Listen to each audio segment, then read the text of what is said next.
আসসালামু আলাইকুম, welcome back to FRS technology.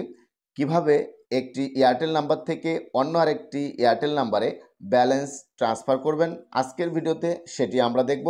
তো বন্ধুরা, ভিডিওটি খুবই গুরুত্বপূর্ণ হতে যাচ্ছে, না টেনে দেখতে থাকুন। এয়ারটেল সিমের ব্যালেন্স ট্রান্সফার করার জন্য আপনি কলে ক্লিক করবেন, ডায়াল প্যাডে ক্লিক করবেন, এখান থেকে ডায়াল করবেন *121#।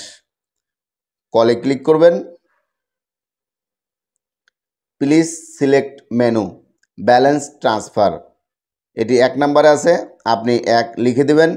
সেন্ড অপশনে ক্লিক করবেন, প্লিজ সিলেক্ট ব্যালেন্স ট্রান্সফার, আবারও এখানে 1 লিখে দেবেন। সেন্ড অপশনে ক্লিক করবেন, প্লিজ ইনসার্ট রিসিপ্ট নাম্বারটি দিয়ে দেবেন। নাম্বারটি দেওয়া হয়ে গেলে সেন্ড অপশনে ক্লিক করবেন, প্লিজ ইনসার্ট অ্যামাউন্ট, আপনি যে টাকাটি পাঠাতে চাচ্ছেন সেই টাকাটি এখানে দিয়ে দিবেন। আমি 20 টাকা দিয়ে দিচ্ছি। সেন্ড অপশনে ক্লিক করবেন।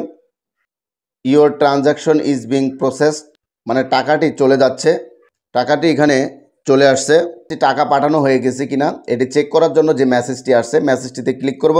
আপনি সফলভাবে এই নাম্বারে 20 টাকা ট্রান্সফার করেছেন।